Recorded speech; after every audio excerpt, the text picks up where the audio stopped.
I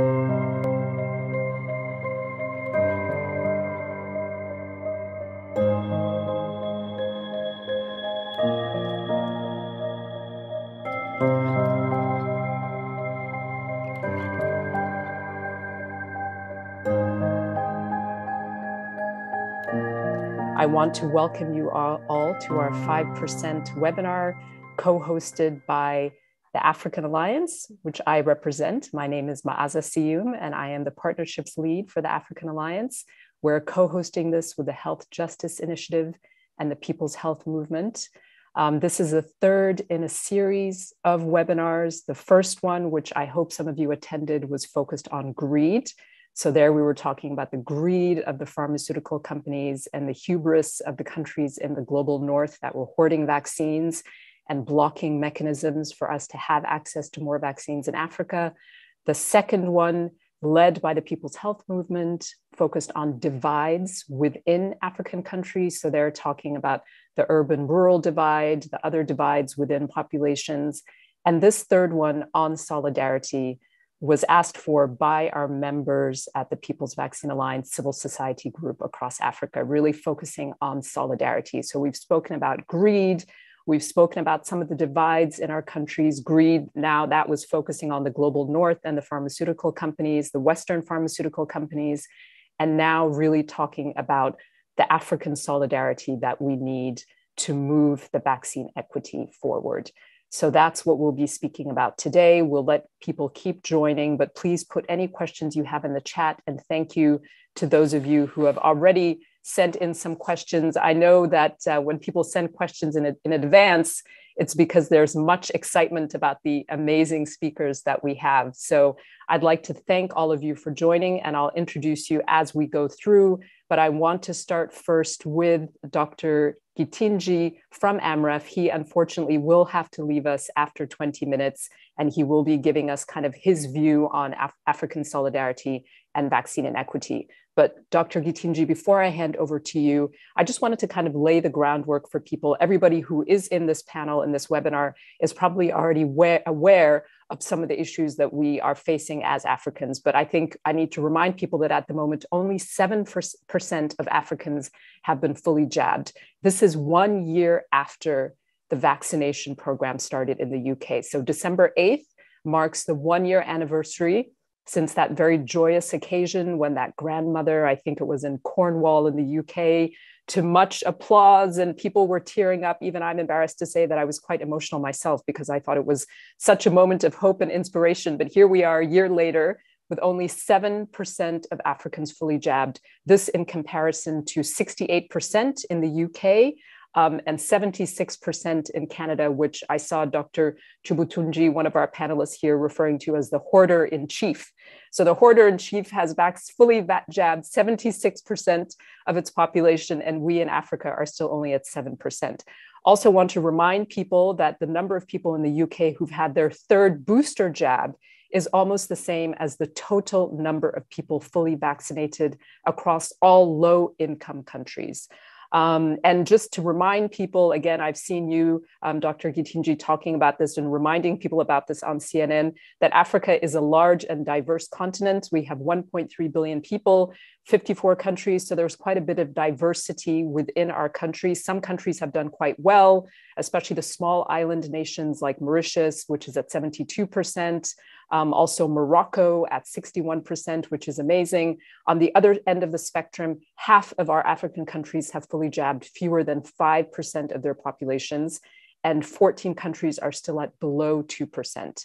So that is the landscape in which we are holding this webinar and really looking to how we can build solidarity within our continent. So with that, Dr. Githinji, we are so pleased to have you. I saw on Twitter that you were at another webinar this morning. You have to sneak off in 15 minutes for another one today. So I'll hand over to you for a few minutes. Thank you so much.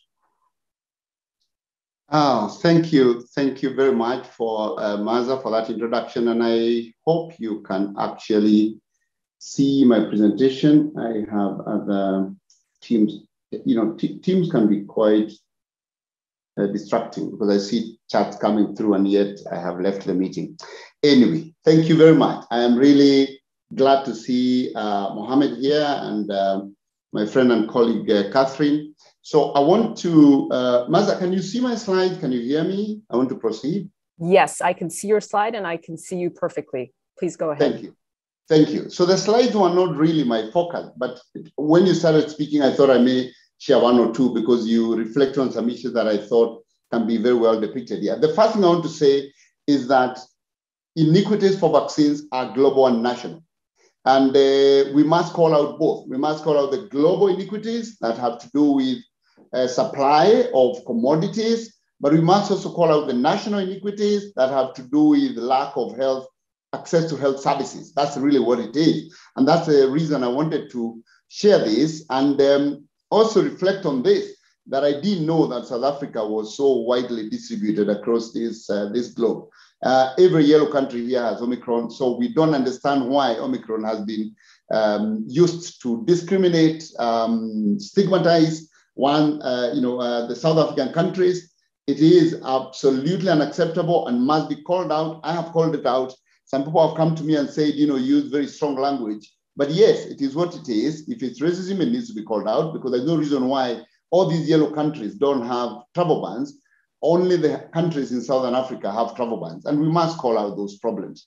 The thing I wanted to make on this one, before I conclude on this slide, is to say that inequities are multiple. You have high income to low income country inequity, supply, vaccine commodity availability, huge gradient. You've reflected on it, Maaza. We don't have to go into the depth of that.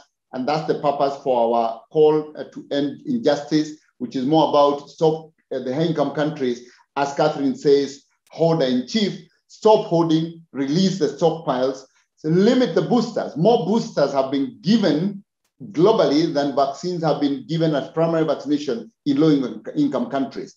I won't see anyone with a study that shows what the incremental cost effectiveness of a booster is versus the cost effectiveness of primary vaccination.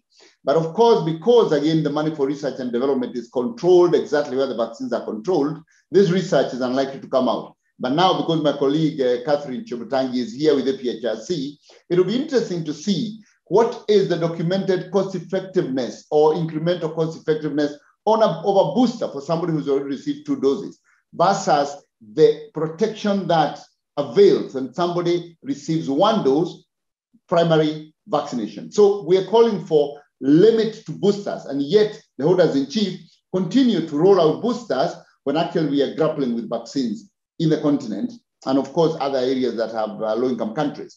The other layer of inequality or iniquity is rich and poor. For me, I've had myself, my wife, and my children vaccinated, whereas there's somebody in my country who is high risk but lives in a rural county where health access is poor and has not had vaccination. I must also feel responsible for that iniquity as well. And I must also call it out and see how that can be overcome so that this is not one-dimensional. We call iniquity across. And finally, it's also urban to rural. And I wanted to show you the inequity, the global inequity is very clear on the upper graph here. And you can see it's like Africa has never had that there are actually COVID vaccines. It is still white, meaning very few people, between 0 to 20 per 100 by December 6th, who have actually been vaccinated. Whereas most of Europe, North America, and Asia are on the upper side of vaccination. So that kind of tells you, we don't have to go into depth. I think Maaza already talked about the numbers. The one I wanted to also show you is this in-country inequity. And the thing that we must call out very strongly is that the challenges we are having with vaccine uptake in sub-Saharan Africa, in low-income countries, is not about hesitancy.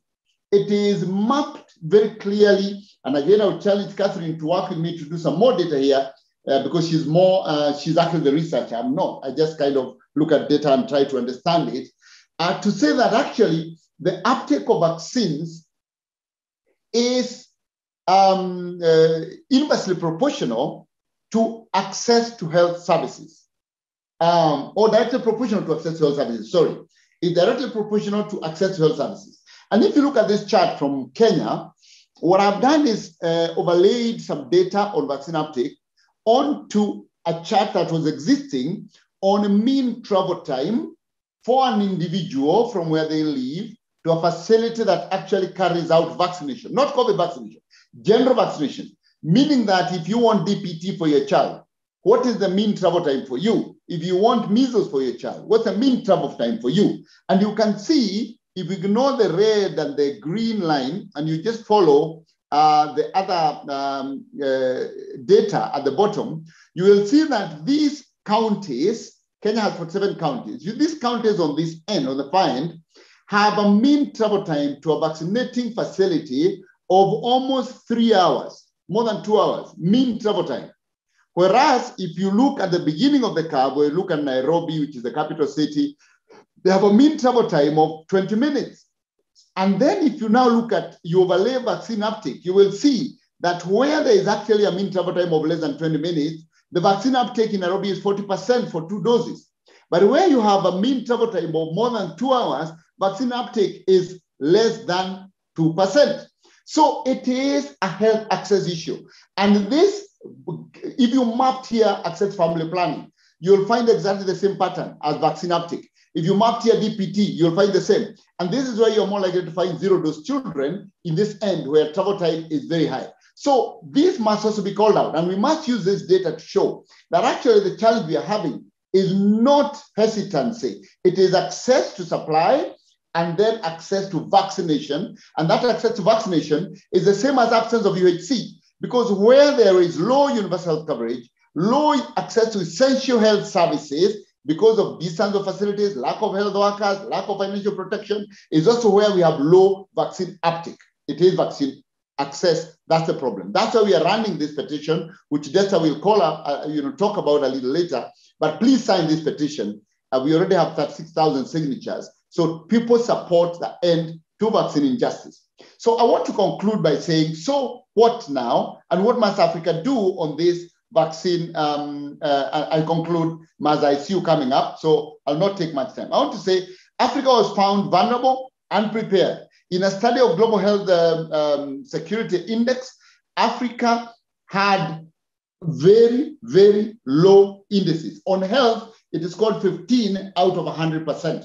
The next point I want to say is that Africa got together. We saw Africa Union come together, Africa CDC, the leadership of President Cyril Ramaphosa, and that assisted Africa a lot to respond to absence of commodities, PPEs, reagents, and testing capacity. That was positive. So where must we go now from here?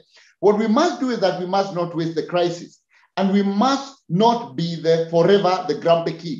There are things we need to do. We must awaken our potential, but that's not going to happen until we go beyond just complaining about vaccines, but also unlocking the 1.3 billion population that Africa has by ensuring the Africa Container Free Trade Area is implemented, and civil society can call out for that, and that we have the AMA ratified, the Africa Medicines Agency and civil society organizations can do so. Then finally, demand that African governments achieve universal health coverage so that we can have an agenda of health access that is going to support access to vaccines and other health essential services. Thank you very much. I'd like to stop there. There's a lot to talk about, but I'll stop there now, Maaza. Thank you.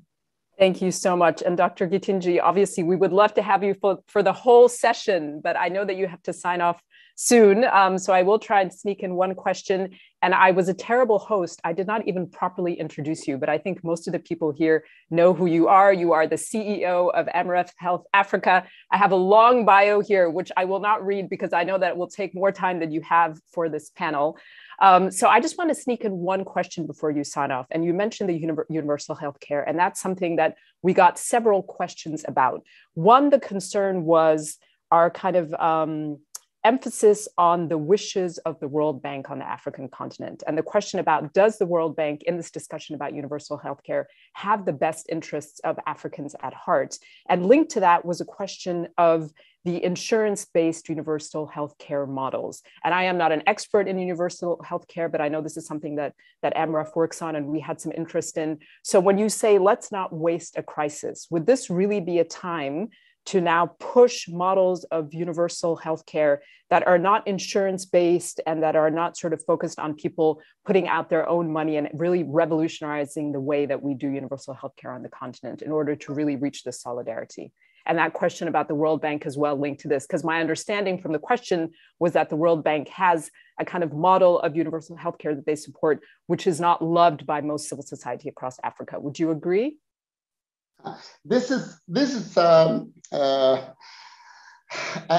very controversial question. Let me put it this way, that the World Bank is a financial institution, and the World Bank CEO, president, is measured on how much return they have on the financial resources that they deliver.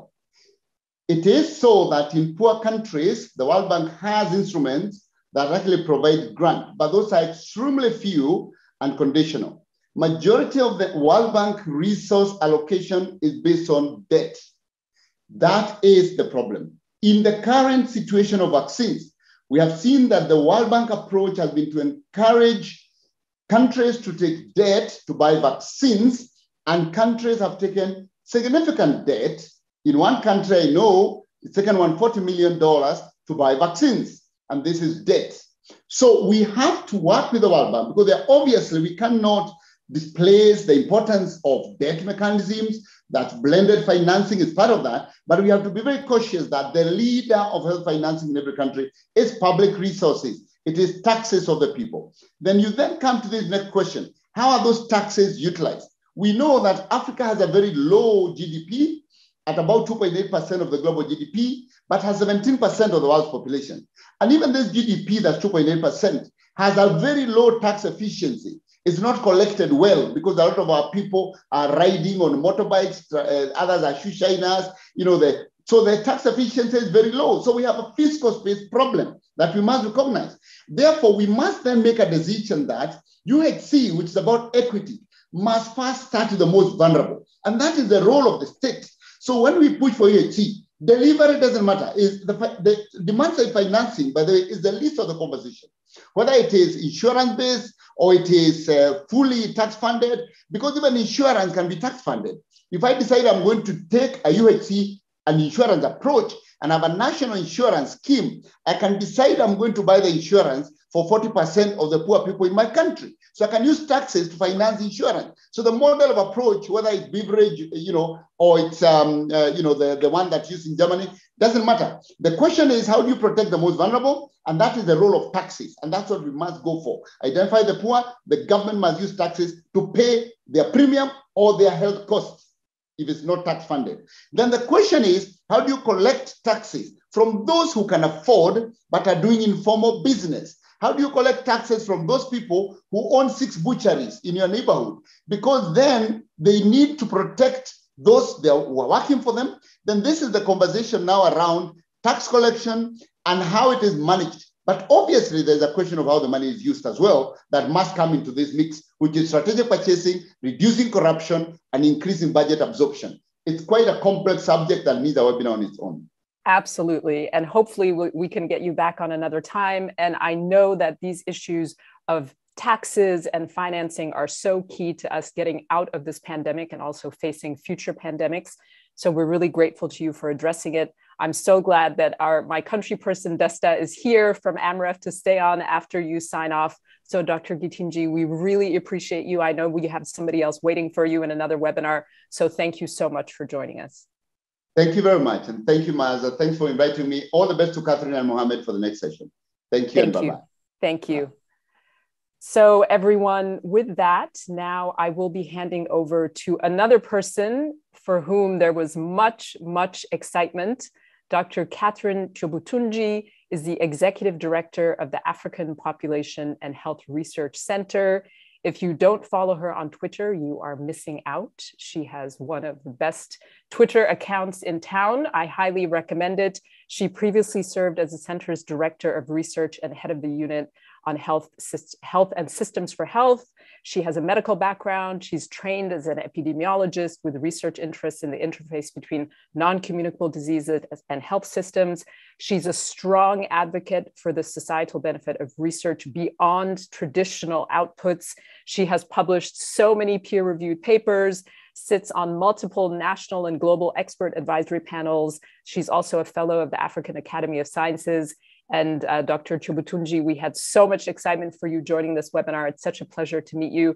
I will hand over to you now for a few minutes to talk about if there's anything you want to respond to what Dr. Githinji said, and just your thoughts of how we bring African solidarity into this discussion as we shift away from just talking about the greed of Western pharma, the hubris of the global North, and also other issues that we've been talking about for the last few months. I'll hand over to you. Please go ahead. Thank you so much for the lovely introduction, Maaza, and happy to be here. I don't know where to start. It's always Githinji is always a hard act to follow, and I'm always amazed and the depth and the passion that with which he articulates issues that affect the African continent. And so I think I'll first start with maybe how Africa has done, and maybe from there take the question of what does this mean for African solidarity. So I was given a brief talk about how different African countries have done, how African leaders have done, and I look at different types of African leaders. We have political leaders, we have technocrats who are running ministries of health, we have people in bodies that serve the African continent, and then we have Africans who are just there by virtue of being great people who are also playing a leadership role. So if I want to see how Africa has done, I think you have to look at those different types of African leadership. And then the pandemic has been with us for 2 years almost.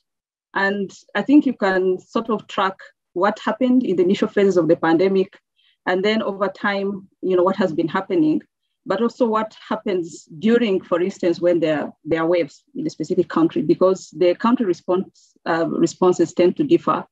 What was thought to be very good last year, maybe now is thought to be extreme. So there's been an evolution of the different responses. So the response is not sort of a straight line. There's been an evolution, and some things which were unacceptable now seem to be acceptable. And then, of course, there are so many interventions for COVID-19. And you have to look at, have countries done well from a purely public health perspective? Or have they done well from maybe a multi-sectoral perspective, where they looked at public health, but they've also looked at education, the economy, and all these other considerations. So from that perspective as well, then different countries are doing different things. And then of course, right now we have vaccines, and so there are countries which are rushing across, and they have as much coverage as any other country in other parts of the world. But then these are very unique countries. Most of them are very small. They're either middle-income countries. They are countries which have some geopolitical advantage. They were able to cut multilateral deals with pharmaceutical companies. So there are some unique features about the countries which are doing very well as far as the COVID vaccination uptake is concerned. So, and then the other things which are perhaps not so visible, but things which, in my view, coming from a research background and a research perspective, things which are important for the future. There are some countries which have actually invested in strengthening their research systems and their research institutions. So the CDCs of different national CDCs, if I could call it that, there are countries which have really invested in that. There are a few countries which have made an explicit pledge, and they've actually made those pledges of investing in R&D that is addressing different types of COVID, different dimensions. It may not be the cutting edge R&D that will give us the vaccine, but at least they've recognized the value of local knowledge and local evidence. And so they've invested in, put substantial amounts of money, more than they've been putting into R&D, and they put it out there. So there's a lot of research happening in a few countries where that has been the case. But so what have been the missteps? If I look at the political side, I think the politicians, I was counting, there are almost 30 countries which have had elections since last year. And giving the time dimension, I think having an election last year in the midst of the global panic and how everybody was behaving, that was really bold, or maybe not so bold, maybe foolish to a certain extent. But countries went ahead and they held elections as usual. I think what has been disappointing maybe about some of the African leadership is the business as usual approach. So when it comes to let's have elections, it's the same elections. We can have huge campaigns, we can have rallies, we can have people, shouting and dancing, in spite of everything we know about how COVID is transmitted. And so countries have successfully managed to grossly undermine their public health messaging by insisting on the business as usual approach to political, politicking and political campaigns. That's one thing. The second thing, when we look at the global dynamics, Githinji has shown us the where we are, for instance, in the vaccine access race. We are somewhere very far. It's like we are warming up for a marathon, and most of us are still warming up. This was not the first thing. The first thing was testing, where African countries had all these plans to test people, and very soon they knew that the testing supplies were not coming. So they had to completely change the testing strategy.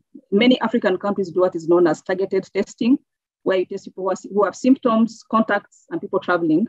But that wasn't the ideal. But when the testing materials were not coming, they started to shift. But that was the first sign. And this is being pushed up to what we are seeing in the vaccine. So what has been the business as usual is the failure of the African political leadership to recognize that this is a very unequal global system. And it's like they're snapping out of it slowly by slowly. You see more and more African presidents being outspoken. But for many months, they were still trying to shame people who are shameless into giving us vaccines, and thinking that trying to shame people somehow is going to break down all these structural, global, broken system of what we call global health, but which seems to be something else than global health. So I think that's what has been surprising, that the African leadership has not woken up to the fact that I think the value attached to African life in the global system is low, and maybe that should be the thing that brings us together around solidarity for Africans and around Africa itself. So I think those are some of the missteps.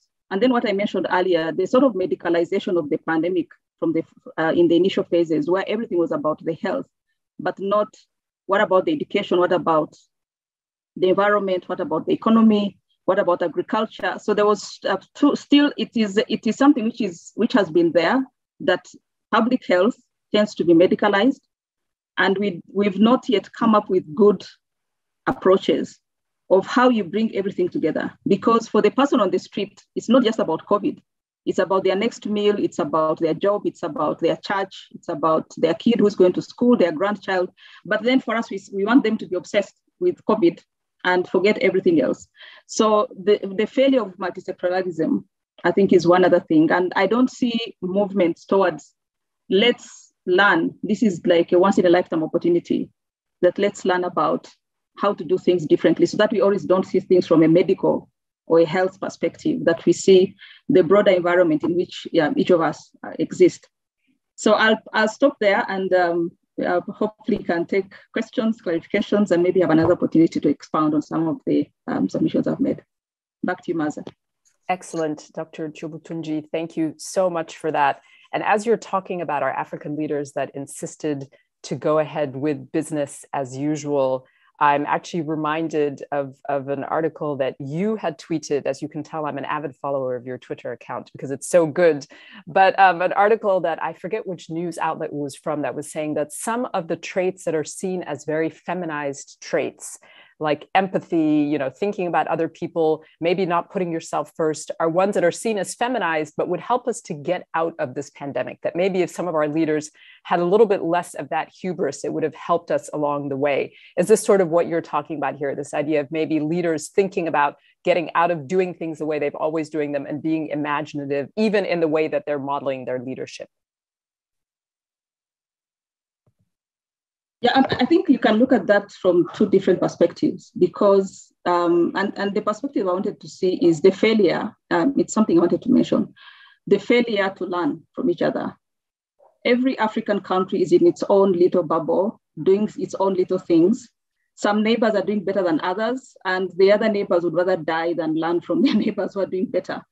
And I think that is a function of I think leadership where people have pride, like we are proud of ourselves as country X, and we think that country X, we are the ones. I think that's where the hubris comes in. So I think there's that. It's been astounding watching the failure to learn from each other, even in the East African region. There are countries which are doing good things. Maybe they may not get everything right, but if something is working very well for country X, I think that's one of the things that when I think about African solidarity, it is that whole thing of recognizing, as I've said, that the global system is one that is set up to devalue African lives. And so that's, if we rally around that and wake up and snap out of whatever trance we're in, that this is where we are in the, in the value chain, in the pecking order, in the global system.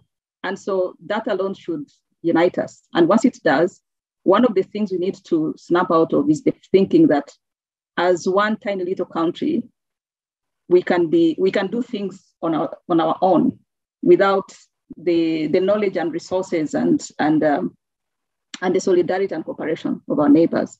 So it doesn't have to be money, but acknowledging that this country is doing better than us. Can we learn from them so that we are also better? But so that's where that whole leadership orientation comes in, because I think people are empathetic, and people who are sympathetic, and people who are kind and modest and all that, I think they know what their limits are. And so they're open to learning. But people who are on the other scale, they would rather die than learn from somebody who is perceived to be weaker than they are. Mm-hmm. Excellent. Thank you so much for that.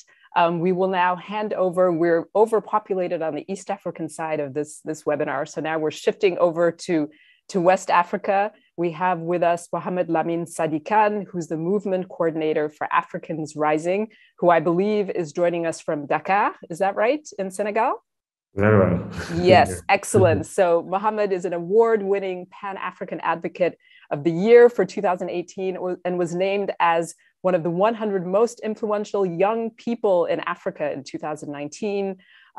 He works for Africans Rising, as I said, which addresses a lot of these issues about people of African descent around the continent, around the world, actually, focusing on justice, peace, dignity. Muhammed himself has a focus on gender-based violence, the rights of youth and women, as well as a focus on tax justice and budget advocacy. So I think that some of the questions that Dr. Githinji has touched on, some of the questions that Dr. Chobutunji has touched on, you can also expand on.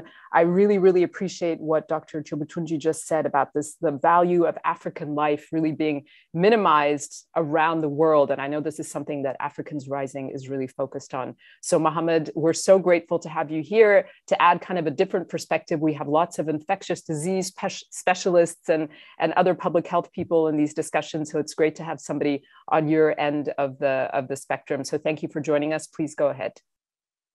Thank you, Maaza, and then good afternoon to everybody from Senegal. Senegal is called the land of Teranga. We are talking about African solidarity, and that's why I have to mention the land of Teranga. Actually, I'm a Gambian. I'm come from land of Teranga, means land of hospitality.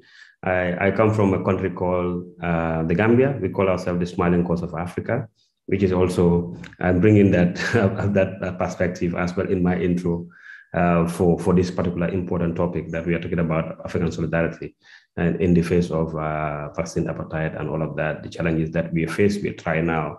And for the past almost 2 years as a continent and as people, I would want to start by saying that COVID-19 actually found that Africa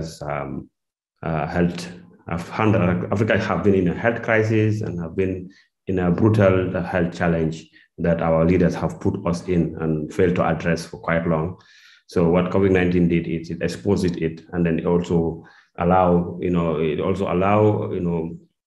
more danger and more challenges on the lives and livelihood of Africans wherever they are. So our governments attempt to use sort of strategies or copy and paste strategies, from the West, who have been fighting for them for their lives, and forgetting that that they will never be there for Africa, but they will want to save their people first before us.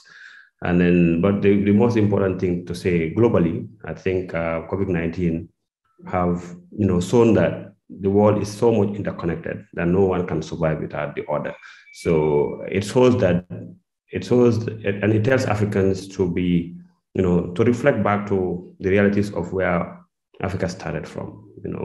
Our forefathers have cried for the unification and have did their part in trying to unify Africa so that Africa can fight as a bloc, Africa can fight as a region, because we are so much connected culturally, in all aspects. But the division of Africa in the fight, in this pandemic, have really challenged many, and it have made it very hard for many things. And then I'm very honored to be actually in the midst of the two doctors who are very much seasoned and then highly experienced, and then they've made some great points that I will re-echo and then emphasize in some aspects. I think there's a whole issue around travel discrimination that Africa is faced with. Africa have been facing travel discrimination for a long time, but this vaccine have really exposed it, more strongly. That I think the things that are not even false, are not even truth, have been now leveled on Africa, and we need to rise up and realize that Africa has always been used as as a target to dump any bad thing to us. But we need to realize that nobody will come from anywhere in the world to come and make Africa great or save our lives. We have to save our lives together, and we cannot save our lives when we are fighting or responding independently. So that's why what Dr. Catherine said is critical for our governments to realize this faster, and for us as people to realize this faster, that we have to work together as African people to solve and then deal with our issues in our own way, using our own strategies. Africa is blessed with a lot of resources, but I think the vaccine challenges and the issue of how the world have been responding, especially the rich part of the world have been responding to the crisis, shows that it's high time for us to really take charge of our destiny and control our resources so that we'll be able to make enough money or enough resources that can help Africa to respond. When you look at statistics, will tell you that we have enough money from that is being lost out of tax that can really respond to our issues, all the different development issues that Africa is faced with. From the report that I read recently from African Development Bank, Africa is losing about 70 to 80 billion yearly that could address this health crisis that we are dealing with. Our leaders have been failing to really work together and trade together. If you look at the trade percentage of trade within Africa, we are about 16% of trade within Africa. So that is telling us that we're not making money within Africa, but we are allowing people to tap from us. And then even our contribution to global trade is about 2% as a continent. So what is this telling us is when the world closes their doors to Africa, we will be struggling to even survive. And then that's what is happening right now. That's what is showing. The discrimination on our people, on the Africans, is very high, and we really need to waking up by talking to each other. We really need to. If we don't talk to each other, we don't feel the pain that others are feeling, and we don't understand the solutions that we can collectively implement together. So that's why these webinars are very important. This particular solidarity webinar is very critical, that we need to see that where each is brothers keepers. Our forefathers have been doing this before colonization, before we are divided into pieces. I will call it before we are divided into like a pizza. They have been there for each other. When our brothers and sisters' houses are burned down, nobody goes to bed in that village. They all come together to work and ensure that that house is fixed. So why can't Africa go back to this old ways of doing and dealing with things? When we know that when even some of the rich countries or some of the better countries, there's no country is richer in Africa, but like the better countries in Africa, when they are safe, they feel like, they need to protect their borders, they need to close their borders, but they know that they forget to know that, we are so much linked that one or two of us will leave and then, go into another country. So Africa is so much linked that we have to really work together and be there. And then our leaders need to be real. Recently, I was watching Uhuru Kenyatta, and then the president of South Africa, Ramaphosa, talking about, putting these two airlines together, Kenya Airways and South African Airways. And Uhuru mentioned very critical points of the solution to Africa, that, we need to really look into these borders that have been created by the West and imposed on us, and also have been divided into languages. So we really need to look into this and see how we can fix this challenge, because for us, we all know, even the leaders know, that the challenges of Africa cannot be addressed without dealing with the challenges of border. So we will be able to really collectively think as people to be able to deal with the challenges that we face. I will say that, Dr. Githinji talked about, the aspect of, loans and debts that comes along with the response on COVID. It's very critical and very clear that our leaders have rushed to take loans and debts that we don't even need in addressing or in responding to the issues of COVID. So we are seriously challenged as people, that we are indebted in this response and that our generations will pay for that debt. So that means we have given ourselves back to the West or to the powerful world leaders to still control us as slaves, because we have to be continuing paying this through these institutions that are giving loan. Our movements in Kenya have protested against loans from World Bank and IMF and all of that. So, but governments are never listening, because they're taking this and then enjoying and then sharing the money within themselves.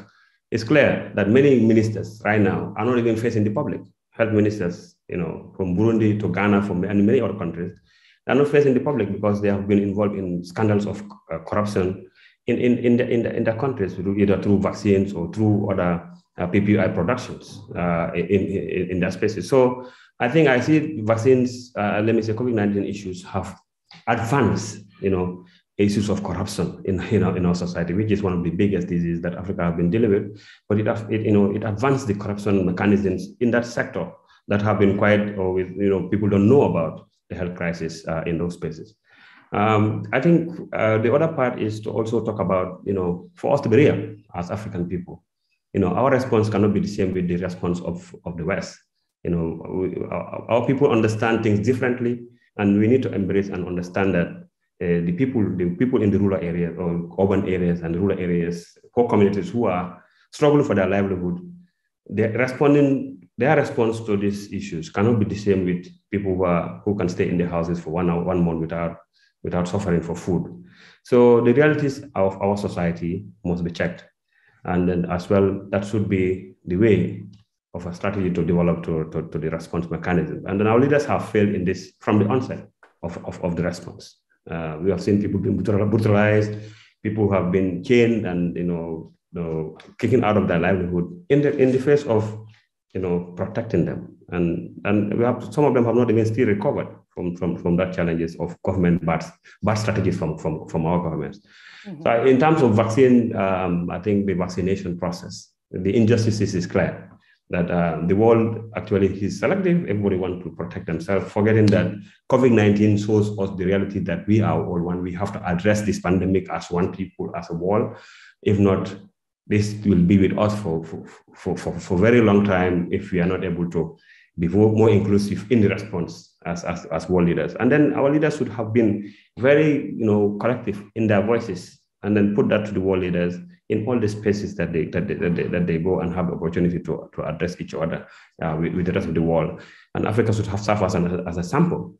But unfortunately, this is not happening real. So we have been dropping the ball from the time of African liberation, from the time of when our leaders met in Addis to unify Africa. So in all the aspects, as we move on, African leaders have been failing Africans. But it's high time for us now, the people, to really rise up, because we put these leaders there to know that we have to unify in our response.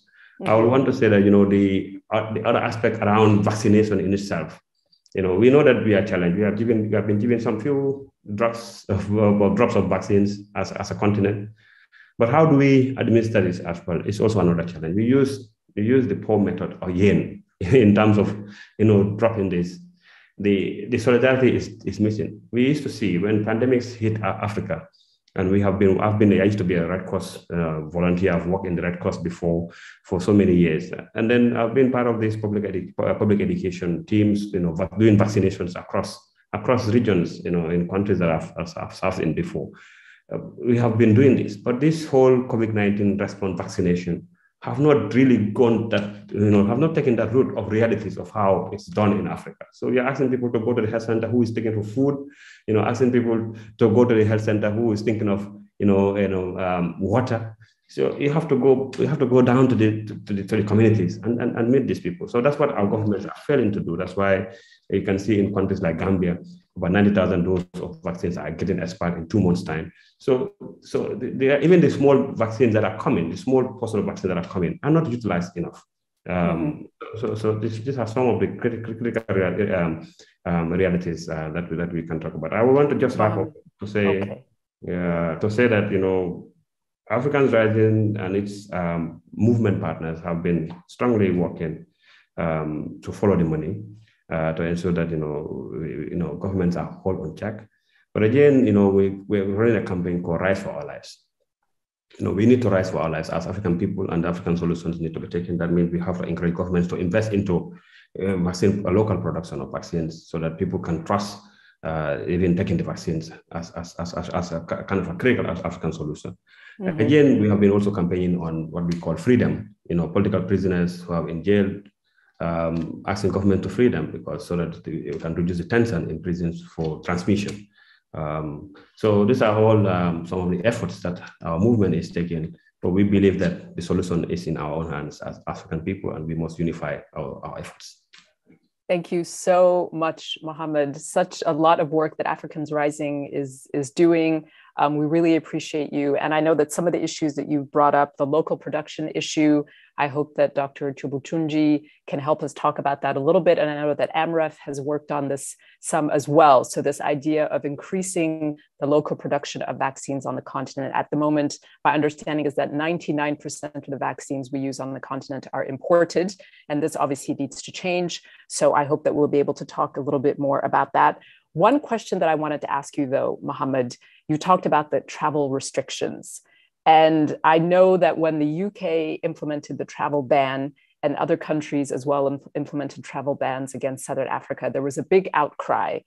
However, when our own neighbors, Rwanda and Angola, implemented the same travel ban, people were relatively quiet. I heard President Ramaphosa make a statement, but other than that, people were quiet. So I wonder, I know that Africans Rising calls out African leaders on a regular basis, but do we need to, what is the balance between calling out our own brothers and sisters and saying what you're doing is actually wrong? A country like Rwanda, which is doing so much to try and increase African solidarity, to put on the same travel ban that was not backed up by science, I found quite disappointing. But I noticed that most people who were very vocal against the UK and then have been very vocal against Canada were very quiet when it came to Rwanda and Angola. So what would you say about that? Yeah, you see, I said it in the beginning, many of our leaders from the beginning have failed to use our own strategies that work for us. So we have kind of copied and pasted strategies from the West. When the West do something, they will just quickly act on that. And then that's the reality. That's what have manifested in this travel ban situation as well. So we must be honest to ourselves and understand that we have the required intellectual capacity and capability to be able to think for ourselves and make decisions for ourselves. And then realize that, Africa cannot survive without each other. So we all have to work together. If South Africa have a challenge that is being discriminated, the rest of Africa need to be in solidarity with them and work with them to clean that mess and the bad myths that have been created, rather than copying and pasting from what is happening by the Western countries. So we really condemn this, and we hope that collectively we can push on our leaders to continue holding them accountable, so that they will hear the real truth and see the power that is behind the masses. Okay. Thank you so much, Muhammad. We will come back to you. Now, I'd like to hand over to my country person who we're very lucky to have here, who has stayed on to represent AMREF after the departure of Dr. Githinji. Desta Lako is AMREF's Group Partnership and External Affairs Director. In this role, she leads global partnerships for Africa and has been engaged in securing high-level strategic global partnerships for AMREF Health Africa. Desta Nkwandanametash, thank you very much for coming. Please, I'll give you the floor. I know that AMREF has this exciting new program that Dr. Githinji mentioned, which is the End Vaccine Injustice. So if you'd like to brief people on that, we would love to hear about it. But also anything else that you'd like to say in response to our previous speakers, please go ahead. Thank you so much, Maaza. And actually, let me just say that from another countrywoman. It's a pleasure to be here. And of course, I know Catherine and Githinji well, the work that they're doing, and I'm just hearing about Muhammad. So really very important points that have been raised here in this conversation. I think for us, and I know Githinji mentioned this, this vaccine,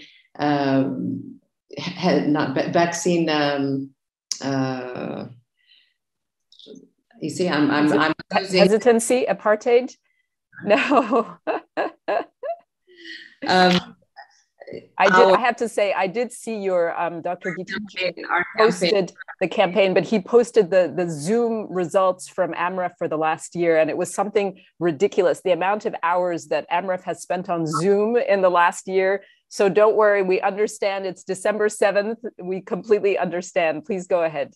No problem. I was talking about our vaccine injustice campaign.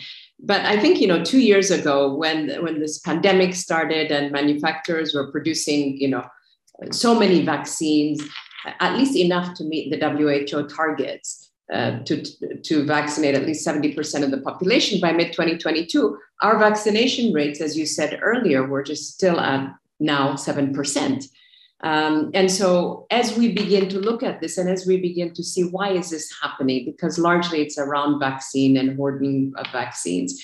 So while much has been said, and Githinji alluded to it earlier about the role of vaccine hesitancy, the real issue really is on the supply side. So it's a supply side challenges that have emerged more as the biggest concern or the biggest contributors to low COVID-19 uptake. And he showed you, the different things around, the difference between rich and poor, the difference between, capital city and out in the urban areas where the lack of access to facilities. So all of these are things that contribute to it, but the real issue is vaccine availability. So, the truth is, people can't be hesitant about vaccines that they don't have access to. And we recognize that. And most Africans do want to be vaccinated. They want things to go back to normal. They want to walk mask-free. They want to socialize without fear or without catching an infection. They want to travel without requiring COVID-19 tests. So, and they want to see their businesses flourish. So recently we did a study, and 81 among community health workers, I'm sorry about this noise in the background, I just cannot help it. But in this study, it was really for vaccine knowledge and attitudes towards vaccination among community health workers. So when we did this, 81% of the participants revealed that in fact, they would accept the vaccine and champion its uptake. So really the issue is, as long as we make sure that the COVID-19 vaccines are within reach of every African, we will make progress. And so we actually pulled this thinking together, and we said, those were some of the whys. The whys are vaccine inequity exposes our African countries to further cycles of instability and even greater risks associated with COVID-19. It really reverses the gains that we've made over the past decade. We may even be looking at COVID not as a pandemic, but as an endemic in Africa. And what we've seen also is that the wealthier nations have largely adopted a nation-first policy and ignored their own global commitments to equity. So that's why we said Africa must stand up, and we must use collectively our words to affect change. You've gone through some of the data and some of the numbers, how many African countries are vaccinated, et cetera, et cetera. So we have launched this campaign. There are 5 pillars to this campaign. The first one is around ending stockpiles. And there should be no stockpiling of vaccines in rich countries before people in Africa and other parts of the world have also been vaccinated. Limiting boosters. There should be no large-scale rollout of booster shots until sufficient supplies have reached the African continent. Sharing more and sharing faster. Some countries have started sharing vaccines, but this needs to really be accelerated and increased. The issue around sharing licenses, technology, and know-how, and this is the issue about, how can we produce our own? So really waiving IP for COVID-19 vaccines, therapeutics, and diagnostics globally. And then the 5th pillar really of the campaign is never again. Let us learn from this pandemic. Africa should never find itself in this position again, where it's so reliant on other countries for life-saving medical supplies. So the campaign itself really is to have as many people in Africa. And when we say in Africa, we mean from the ground up. This is not just about leaders, country leaders, or those of us who are on this call, but it is actually about also individuals at the community level to really stand up and say, we need to be heard. we need to have vaccines available and accessible to us. And once we have launched this campaign, which we have done now, what we are really going to do is take these petitions and appeal to G7, G20, the vaccine manufacturers, and really demand that our 5 points in the petition are heard and are actioned on. So really what our goal is, and since Githinji had mentioned this to you, and I'll share with you the vaccine hesitancy, the vaccine injustice campaign details online. But since we have, since Githinji spoke and he said there were 36,000 people who had signed. Yeah. We're at 37,000 already. So really part of this is making sure that all of us sign this petition, all of us have our voices heard, all of us participates, because it takes actually more than a village. It takes a village, it takes a community, it takes a whole nation to reverse things. And I think it's time that our voice is heard. And I think I'll end there. I think part of our issue is we get so caught up and angry and upset about these things. But the reality is we do have a voice. We are making our voice heard on this platform of your audience. But I think that all of us have an obligation to also share this with other circles, with our communities, and make sure we have 100,000, 1 million signatures so that we can go and get things done at the highest level. So thank you very much for this opportunity to share that with you. Thank you so much, Desta. I just have one question, and I do hope that this campaign receives a huge number of signatures. But something that our colleague, Dr. Catherine, brought up, this idea of not being able to shame the shameless. And I wonder if you, as AMREF, which is, I think one of the largest health organizations on the continent, maybe you feel that you have more of an impact. I wanted to ask you about this. Often we find, as Dr. Catherine has said, that it is very difficult, even with, 500,000 signatures. Can we shame the shameless who feel that African lives are not as valuable as their lives? So just a question about that in terms of strategy going forward with these signatures. Is the hope that the G7, the G20 will say, we will be embarrassed by, we'll lose trade capabilities, with African countries? What will push them over the edge to make that change? I think our voices, our collective voices. I know that Githinji has been on CNN, has been on Al Jazeera and all these news stations to really talk about the inequity issue. And, unfortunately, our experience in Africa has been very much sort of driven by, a colonial history. And therefore, there are really the debris of that colonialism that still remains. And, my view is there are many people who are very well-intentioned, many people who want to save their own countries and their populations. And I think that as long as folks realize, we can talk about ignorance, but ignorance really, it breeds prejudice in its own way. So it's really bringing to light the importance and the lives, 7% vaccinated in Africa, and there are countries with 70+% vaccinated. So it's really saying, don't be ignorant. Ignorance equals injustice and prejudice as well in some cases. Let's open your eyes. This is what is happening. If the news media is not picking up the inequities that are taking place in Africa, there's not going to be any change, right?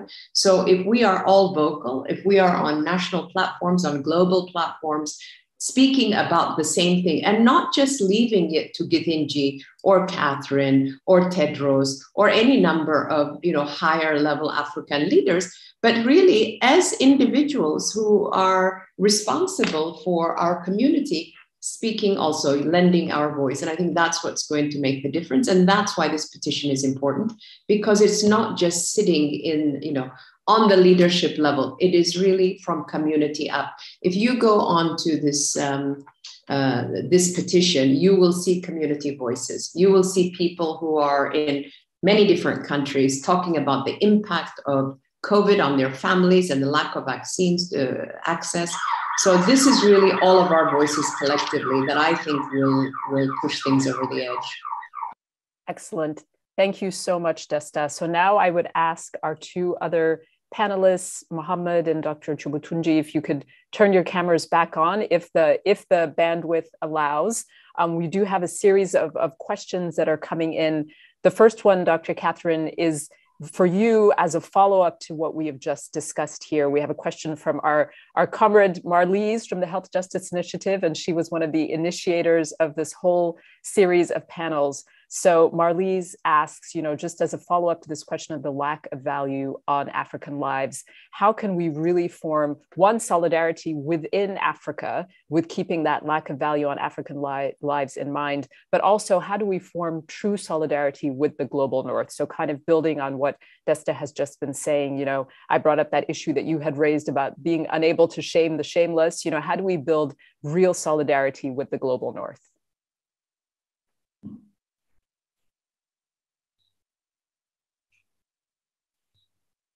I think you're on mute. Okay, there, now we can hear you. Yeah, if my bandwidth gets low, I'll just switch off my camera. And if you can't hear me, please let me know. Yeah, so where to start? And I think maybe the place to start is greater awareness of what's going on. And to say that what we are seeing right now is the system working exactly as it was designed. This is not the saying which says it's not a bug, it's a feature. The system is working exactly as it was designed. I think once we come to that realization as Africans, then we have to ask ourselves, is this the system that we want for ourselves? Because global health practice is supposed to be a system that is for everyone.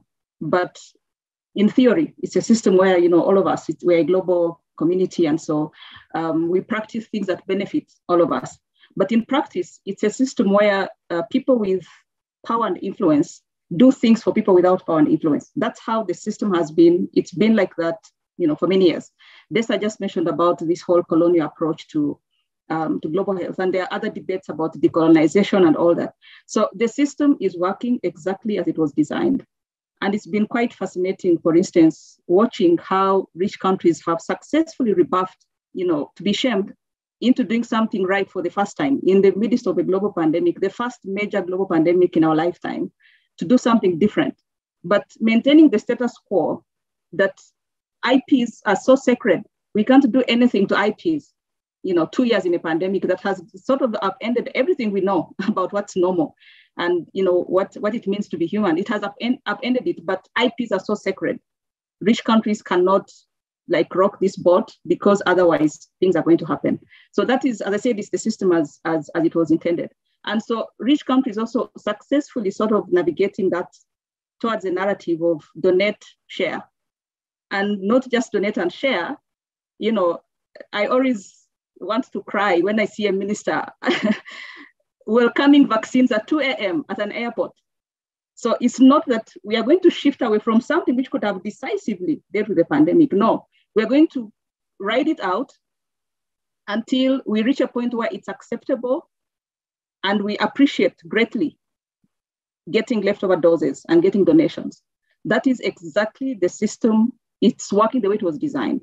So that's what I'm saying, that for us as Africans, solidarity starts from recognizing that this is the system as it has existed. What COVID has done is put it out there for all of us to see. But the system, how it has worked for HIV, for TB, for malaria, for nutrition, it is designed that way, that there are certain things which are done for us and we appreciate them. And then it sort of negates a lot about the knowledge system that exists within Africa. So there are things about that recognition, and once recognized it, then what? And coming, of course, from a research perspective and a research background, I would say that the beginning point is the knowledge system. So Africa needs to recognize the value of knowledge, whether it is scientific knowledge as has been defined in the system that exists currently. So investments in research, investments in R&D, not just for vaccines. Can you hear me? Everyone has frozen. We can hear you perfectly. We can hear you. Go ahead, Doc. Yeah. Okay. Okay, yes. So I've seen a lot of initiatives, for instance, trying to build Africa's capacity to manufacture vaccines.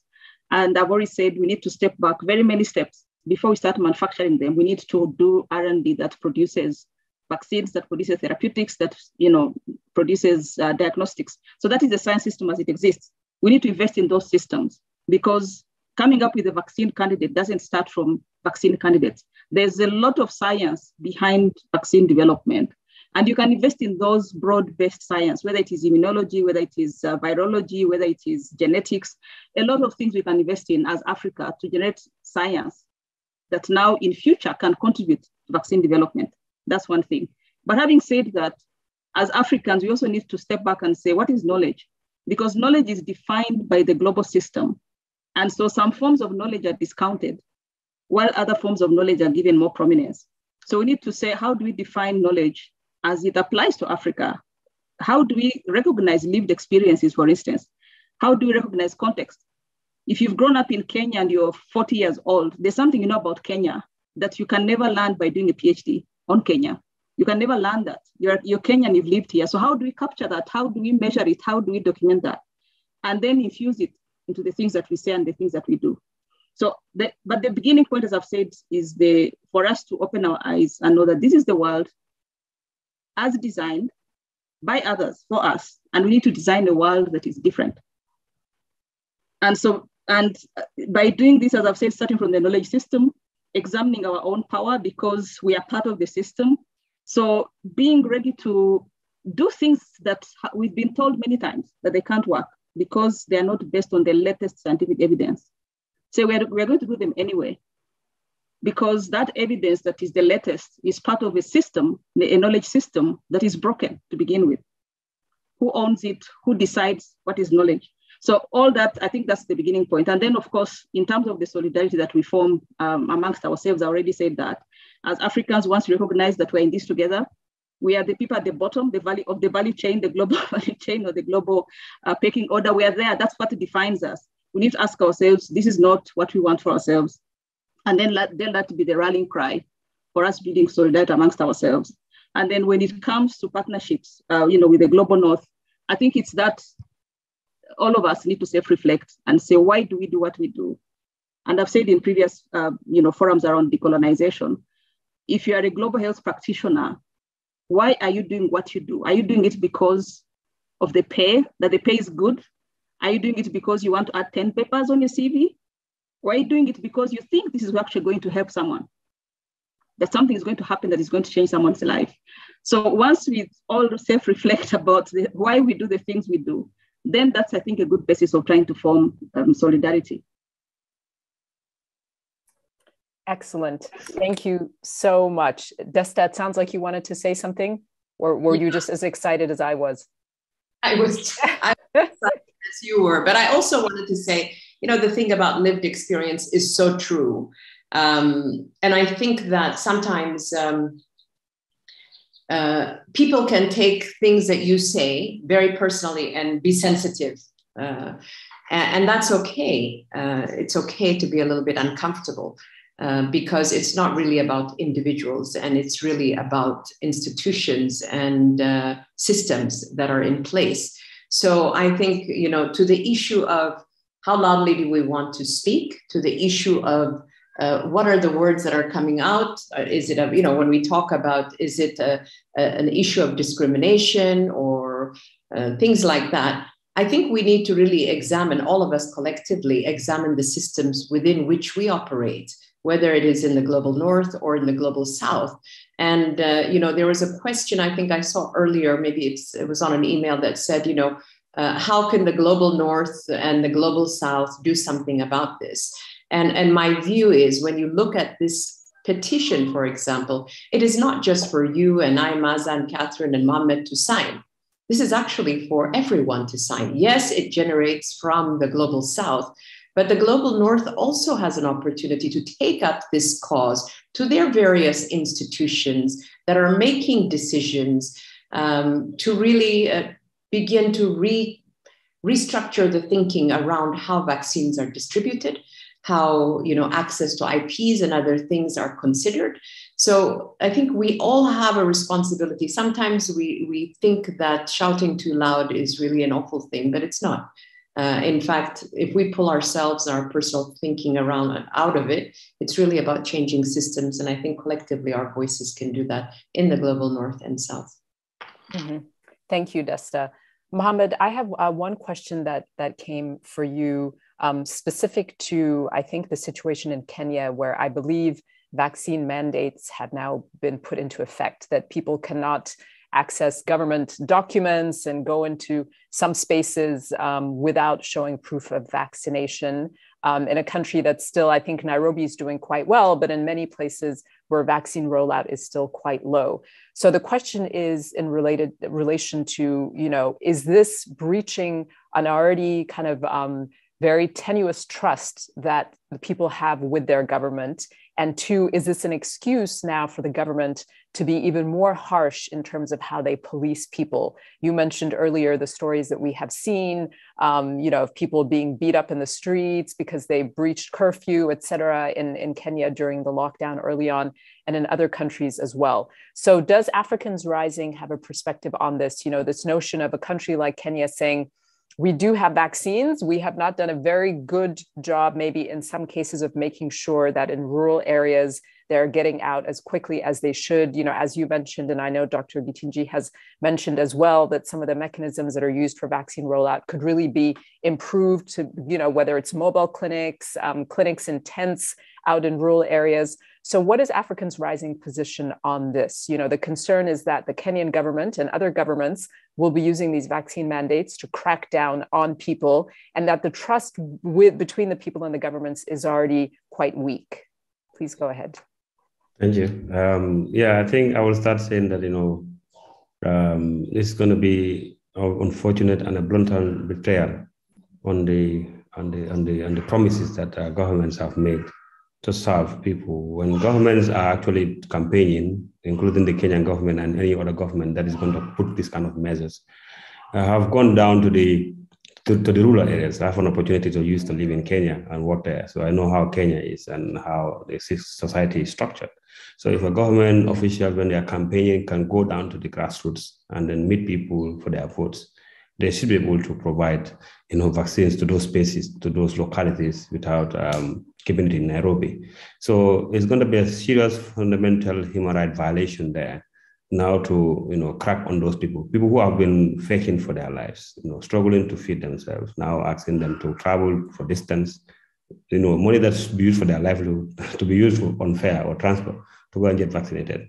What would they choose? Actually, they will choose to eat before traveling. So the government have to really advance more efforts to reach people where they are, because they know how to reach them when they need votes. So they must really be able to reach them out there. If that is not the case, we will see a serious violation of the rights of those citizens who will be put on check when they need to access certain services in certain cities. And then as Africans Rising, we condemned all those kind of violations by governments, by any government, including that of Kenya. And then we will call citizens to really, mobilize themselves and then join their forces. When they join forces together, I know one thing that's clear about Africa and African leaders is that they are very much listening to two things. One is about media, when people really talk about issues. So people that are affected, that have been harassed already, really need to come together and use the mechanisms that are in place, social media platforms, and really voice this injustice out, so that people who are listening, are hearing these injustices, can rally with them. And then that rallying and working together will build power, and that power can speak to the power that is below them, which is the governments, so that then the government will do the right thing. Thank you, Muhammad. So we have a question, Desta, for you, and I think maybe after you answer it, we can open it up to both Muhammad and Dr. Chobutunji as well. You mentioned that there are some uncomfortable things that should be said when we talk about vaccine apartheid and decolonizing aid, et cetera. So we have a question here. What are some of the other uncomfortable things that should be said? I'm putting you on the spot here. There are so many, but if you had to pick a couple. Okay, so having put aside decolonizing health and those issues around, what is the value of an African life? I think that's an important thing to think about in the world when we think about our history, where we've come from, and the role that other countries have played. So what is the value of the African life is the first thing I would put out there, which is about vaccine apartheid, etc. But I think other things that people don't want to speak about are, for example, internally displaced people. You know, how are we going to provide access to them? We don't, you know, it's already difficult to provide access to primary care. So how are we handling these populations? How are we handling other marginalized populations in our communities? You know, there's one thing about access to care, and we can see that vaccines can be delivered if there's access to care. If people don't have to walk 3 or 4 hours to the nearest clinic, you can see the uptake of vaccines when they're available. But I think there are so many different groups that we're not really speaking about, and internally displaced people are one. Other marginalized populations, and there are a number, you know, those are also things that in the African community you don't really speak about necessarily, but those are really important groups to look at as well. The role of gender and access to vaccines. You know, are women who are making the decisions on healthcare or even feeding the family, etc., are they involved in the decision making on whether they can access or are they able to access vaccines? So I think there are so many, you know, small pockets of populations that we haven't even addressed. We have just dumped everybody into an all Africa basket, right? But if you looked at other countries, you can that have numbers and data maybe, and that goes back to what Catherine is saying, is a knowledge. Do we have really an indication of how many women are receiving vaccines? How many children? I was just in the US this past month. And, you know, yes, people are taking boosters, but, you know, people are also being incentivized to take those boosters, right? So really, I see, Marlies, you're talking about sex workers, LGBTQ. Yes, absolutely. Homeless people. In Africa, we're talking about also, you know, displaced populations. So, you know, there are so many individuals and pockets of communities that don't have access to routine services, much less to be able to access vaccines, which are not accessible because we don't have the numbers. So those are some of those things that I think will be uncomfortable for some on the continent to talk about. Certainly the issue of sex workers, LGBTQ, people who use drugs, et cetera, are not normally talked about, but these are also vulnerable communities and vulnerable populations. So we should be looking at all of our vulnerable populations and making sure that they have access. Thank you, Desta. And Muhammed, I would like to come back to you before we go back to Dr. Catherine, because I know, unfortunately, you do have an emergency that you're going to have to leave us for. So I wanted to give you an opportunity. I know that Africans Rising is not shy about calling out these uncomfortable truths. And I know that you have worked on a lot of youth-centered projects, gender-centered projects. Desta brings up the fact that women have borne the brunt of this pandemic for the most part, you know, being part of the informal economic sector, also taking the burden of care and maybe not having the decision-making power, you know, to go and stand in line for 4 hours to wait for a vaccine when you need to take care of your family at home. So what is Africans Rising kind of thinking will be a mechanism to deal with these populations who, even in the countries where we do have some vaccines, are not able to access them? What are some uncomfortable truths that Africans Rising has had to raise at country level? Thank you so much. I think our members have been, you know, very much on this campaign called Rise for Our Lives, where they are reaching out to governments, engaging governments at all levels, but also engaging communities to really come together and sensitize them as themselves, but also to collectively work together in different dockets, like especially the women movements and youth movements have been very instrumental in this collective of a campaign where, you know, they're raising all the different type of issues. I talked about the follow the money, that how is the health, you know, money budget used on this whole issue of response to having the population vaccinated, but also having been providing the certain necessities. So communities, especially women, who are in the front line of, you know, feeding their family, but also taking care of the household, you know, burden. So these are things that the movements on the ground have been working on, and we have been collectively supporting and amplifying their voices so that they can be heard, and have also been engaging a lot of government, high-level government officials in this crisis, so that they really understand and hear what the people are faced with. But I think for me, it's a continuous fight, because we know that our setup and our systems have been in a way that many of our government officials, if not all, have been living in a life of comfort, and they don't care much about the ordinary citizens.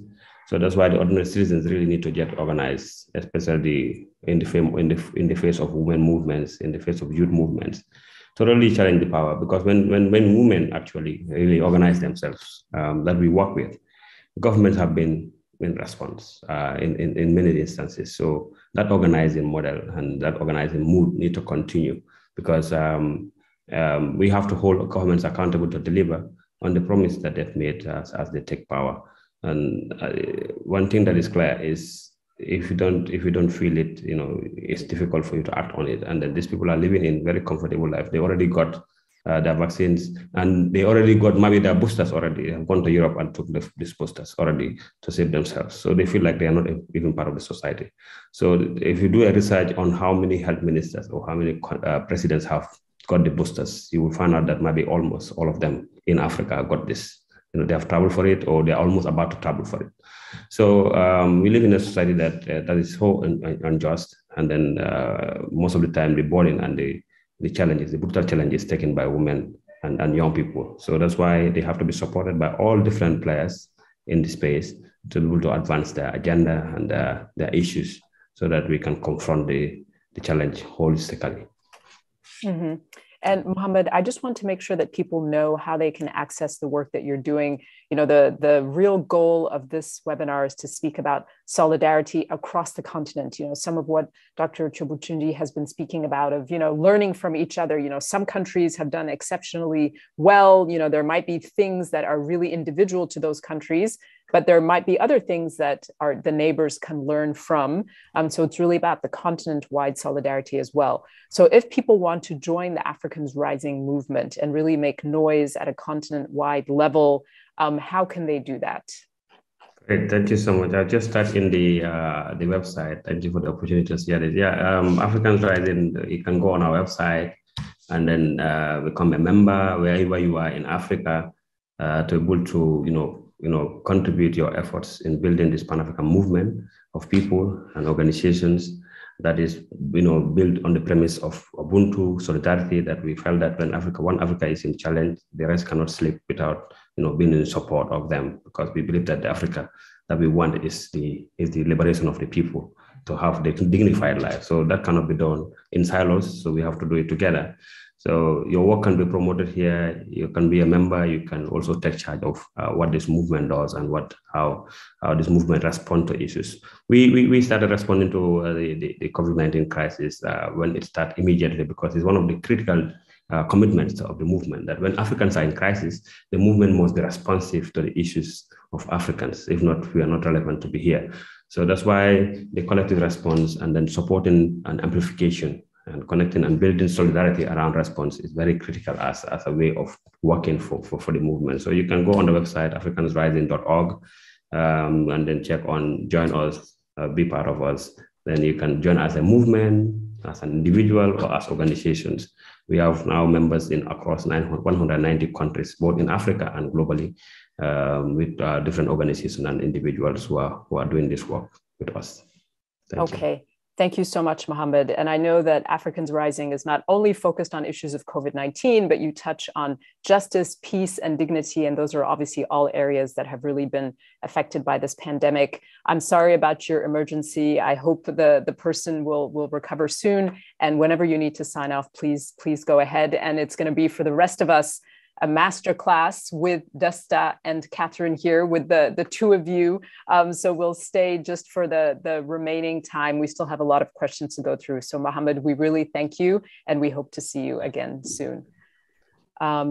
So Dr. Chobutungi, I'm going to go back to you then to just build on this question of the uncomfortable truths. And when I told people that you were going to be on this panel, that was one of the first things that they said. They said, Dr. Catherine says the most uncomfortable things to people, but she says them in the most diplomatic way that they don't even know that they're being called out. So if there's anything that you want to add on that, I would like to give you the opportunity. But one thing that we also got a question about in the emails beforehand, and this can go for you as well, Desta. We got a question that says, everybody on this panel holds a position of relative power. How will they use their own position to challenge not merely the concept of health inequities, but specific institutions that hold power but do not show true solidarity?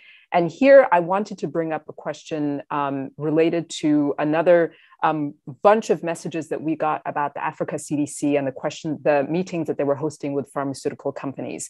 Some people have said to us, the pharmaceutical companies are partners, and obviously Africa CDC must host meetings with them. There was a meeting a few weeks ago where Moderna had used the Africa CDC letterhead, to announce their meeting. And I got a raft of messages from civil society representatives saying, what is going on? How can Moderna be using the Africa CDC letterhead to announce its meeting? Some people said, they're a partner, Africa CDC needs to engage with them. And other people said, Moderna has given hardly any vaccines to Africa, has refused to share any of its intellectual property and know-how. So how are we looking ridiculous now as Africans by claiming that these people are partners and bringing them to our table? So I would just like you to build on any of that, either how are we ourselves as people in positions of relative power really making a concrete difference? And two, how do we balance this question of, these groups are partners, we must engage with them, but at the same time, do we look ridiculous when we're inviting them to our table, when they are giving us our scraps and we're supposed to go to the airport at 2 a.m. to look excited to receive their vaccines? Go ahead, please. So if I may, yes, the uncomfortable truth.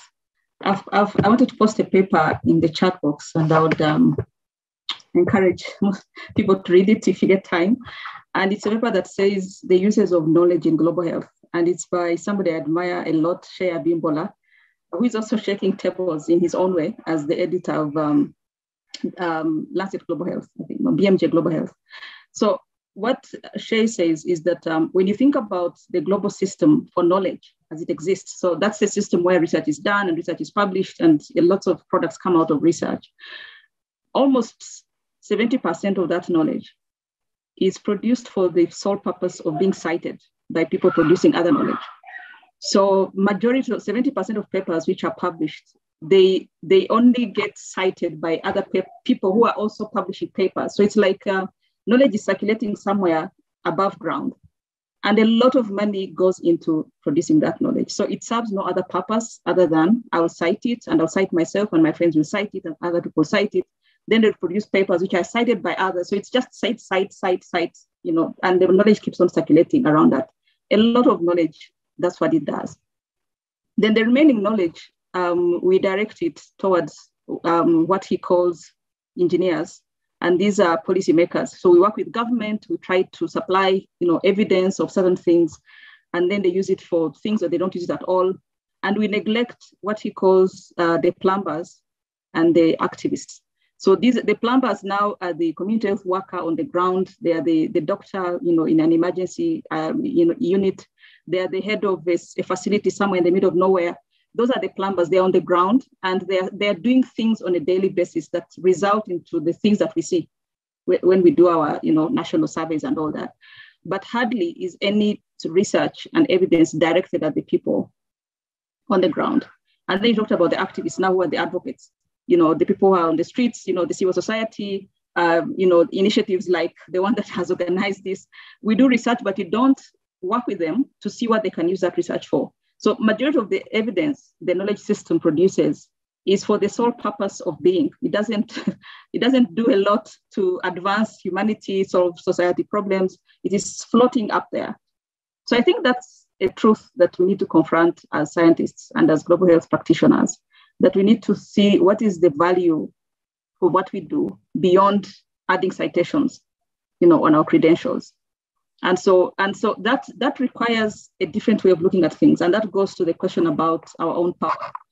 every time I sit into these debates around decolonization, I recognize that there's a danger that even me, being a product of the system, there's a danger that the things that I want to stop in terms of the North-South relationships, I sort of perpetuate them in the way I engage with other actors, in the system, whether it is with communities, whether it is with practitioners, whether it is civil society, that I still retain that sort of supremacy and still the colonial approach where, I value my experience. And so what I say, what I know sort of takes precedence over everyone else's lived experience and, other forms of knowledge. So for me, that's something which preoccupies me. And my contribution to this whole debate is about how us as African leaders don't perpetuate colonial practice in the way we exercise power, with other communities and other actors in the system. I think that's something which is something that we need to deal with. Now, the last question was about.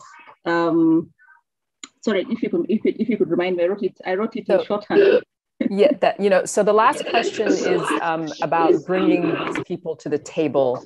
But before we go to that, maybe if you can hold that thought, Dr. Catherine, and Desta, I'll go to you maybe to expand on this question of how do we use our own power to kind of dismantle the systems, these tables that we sit at. How do we build real solidarity, even recognizing, as Dr. Catherine has said, that we are in a way privileged by being at these tables and in these discussions? So you just said a word. You said we are privileged. And actually, my viewpoint is different. I think that the tables that have pulled up a seat for us are privileged to have our perspective, which may be different from theirs at the table, because it gives that knowledge of our lived experience. It brings it into play where it wasn't before. So, I would hope that the acknowledgement that the value we bring is already there. And I don't necessarily see it as a privilege. I think it's important for those of us who are sitting in around tables or in circles where maybe many others don't have access to. I think we have a responsibility to be truthful.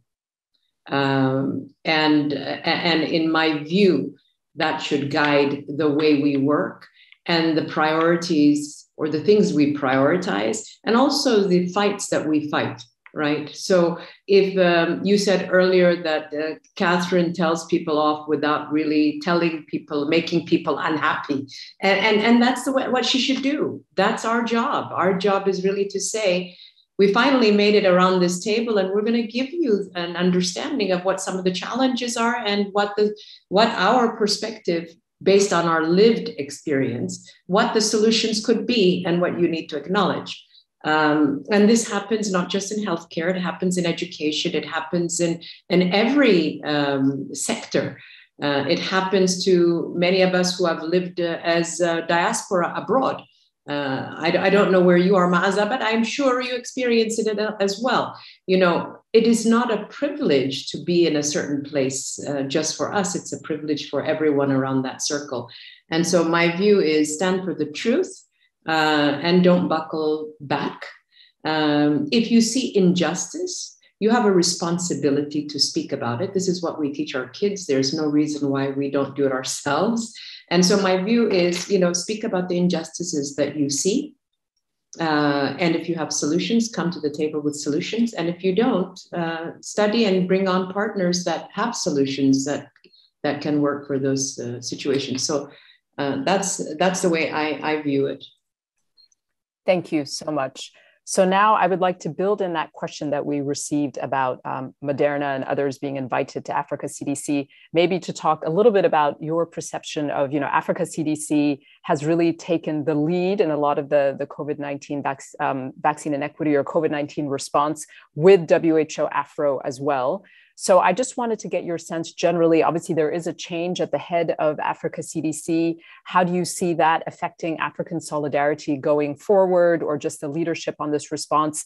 And maybe built into that, and I'll start with you, Dr. Catherine, this question of, why are these pharmaceutical companies that have really let us down being invited to the table as if they are real partners? So as I said, we got two different pieces of feedback from that. Some people said, we must invite them. They are partners. We must have them at the table. And other civil society representatives were really, really disappointed by Moderna being invited to Africa CDC with the Africa CDC letterhead, et cetera, to present its data. And they were presenting data on boosters and vaccines for adolescents, things that were not even available in Africa, especially from the Moderna side, given that they've given so few vaccines. So just generally, whichever way you want to start, whether it's about Africa CDC more broadly, and then focusing on this fine balancing act that a group like that must, the dance that they must dance to kind of work with all parties. Yeah, I mean, I think Africa CDC is one of my, stellar breakout stars, I think, of the pandemic, because it was an entity that was trying to find its feet, and then a pandemic hit, and it really rose up to the occasion. And perhaps maybe that's what it needed to shake it up so that it can, fulfill its potential. I mean, it's done, at least from where I see it, it's done amazingly well. Now, the issue about Moderna, of course, without understanding all the circumstances about how the invitation started, how the meeting went, I think I would say that it's important to connect with different actors in the system. And then the fact that you connect doesn't mean that you capitulate, or that you do things that are maybe not aligned with the vision that Africa CDC has. So I think it's important, yes, let's meet, let's hear what you have to say. And then going back to what Desta said, that once you're on these tables, you need to say the truth. So I hope that they said the truth, because otherwise, I think that would be a shame or a missed opportunity. So it's good, let's connect, meet, discuss, and then at the end of the discussion, you can say we're not aligned, our visions are sort of different, and we don't see a partnership emerging out of this. I think what would be problematic is if a few months down the line, we hear a partnership between Moderna and Africa CDC that maybe is a contradiction to some of the things Africa CDC has been fighting for, or maybe undermine some of the things Africa CDC is trying to do. That is capitulation. And so meeting should not necessarily lead to that. But if it does, I think that's where I would be justified to be critical. But I wanted to emphasize a few of the points that Desta mentioned. And that's one of them, that when you have the opportunity, say the truth, because I think all of us have that inner voice. I do, and I hope everyone does, where something does not sound right. And if something doesn't sound right, I think it should be communicated that this is not right. How it's communicated and what and all that. It's not easy to put yourself out there and say some things which are uncomfortable, but it's not. I think once you get the hang of it, then it's okay, because you know that what you're doing, it's the small voice that is guiding the things that need to be said.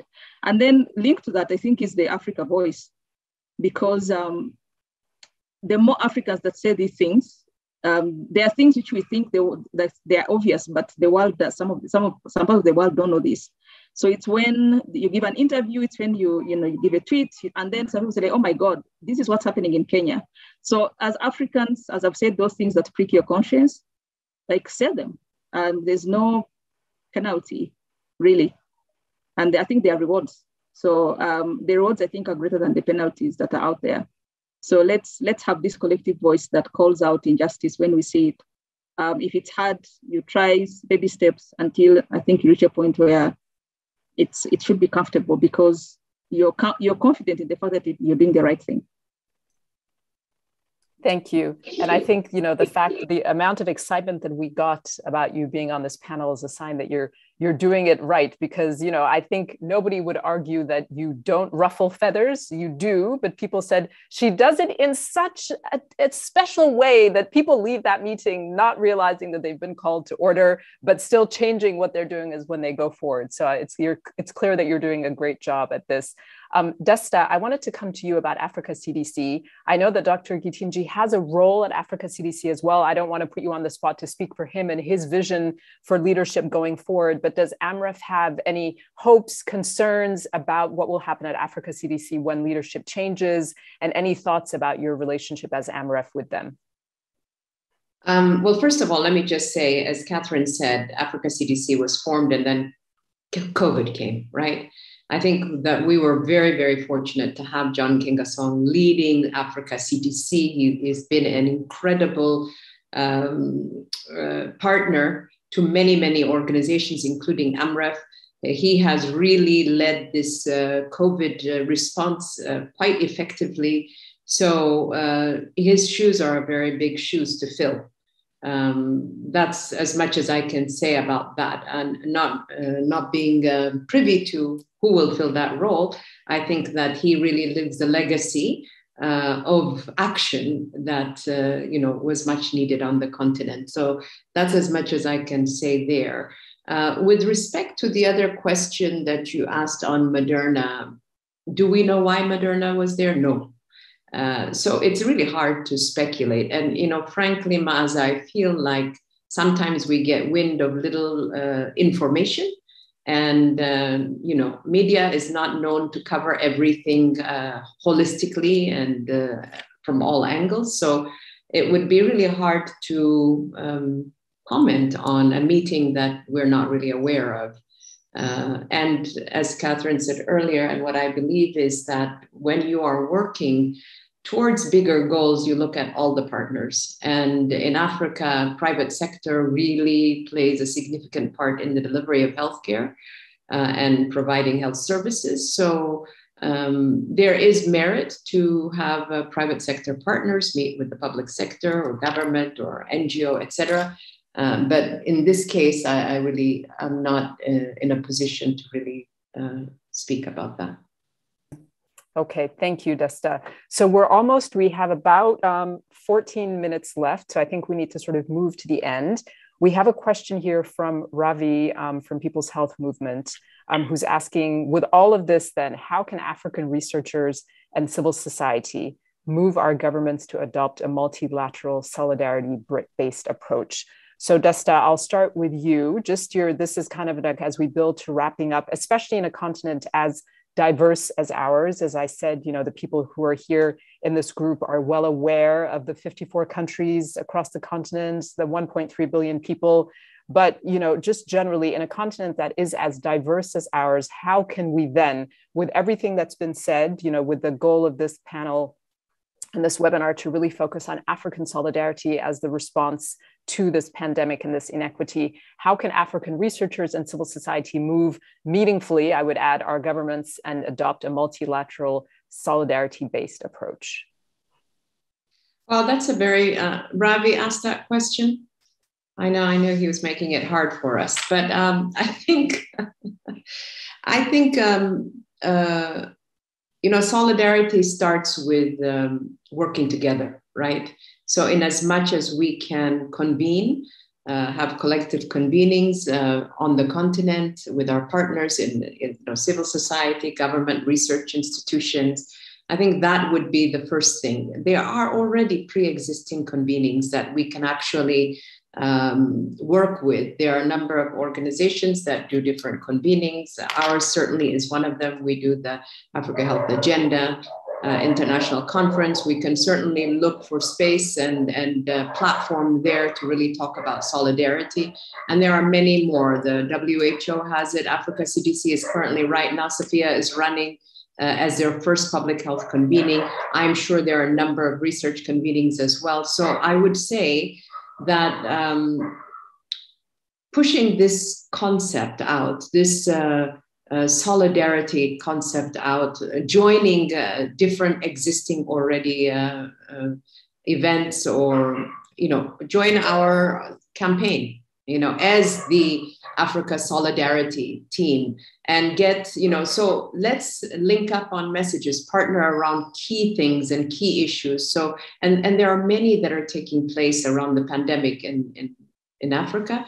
So Ravi, I would say, have the solidarity movement part of the injustice campaign as one of its many things that it would do, but also participate in convenings, research and sessions, other regional convenings, and bring the message out there. I think that's one way to gain visibility first. Great. Thank you, Desta. So now the same question to you, Dr. Catherine, as we sort of move towards wrapping up this session. In such a large and diverse continent, how can African researchers and civil society meaningfully move our governments to adopt a multilateral solidarity-based approach? Yes, I think what I'll say is that we need to recognize that this is a marathon, and there are so many aspects to it. And it's not just what one institution does or what one sector does, because the system really, the ramifications of the system, the global system, they go beyond what research institutes experience and all that. So I think that's like, be sober. This is going to be hard. It's going to be long. But we also can't say that, oh my God, this is so hard, so we can't do anything. We need to start from somewhere. And I'll still go back to the point I said earlier, that civil society has certain skills that academics and research institutions don't have. And so that's the beginning point. And as scientists, as researchers, as academics, we need to first ask ourselves, why do we do what we do? And then recognize that the people who are more qualified, who have a mandate, who have the tools, whose business it is to bring some things to light, and then trying to make some movement and some action.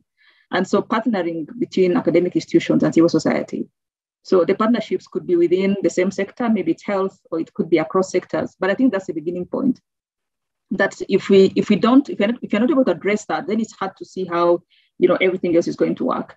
So from where I sit, I think it's possible to change the way we see the world as scientists or academics, start making meaningful partnerships with people whose job it is or whose mandate it is to, make noise and advocate and do things that lead us somewhere. Because for us as scientists, we throw papers in the Lancet and then we think that somehow they're going to stick, to somebody's brain or something, and then things are going to happen. So that is the beginning point. So the solidarity also starts even within the same sector. And then we can try to see how we expand outwards.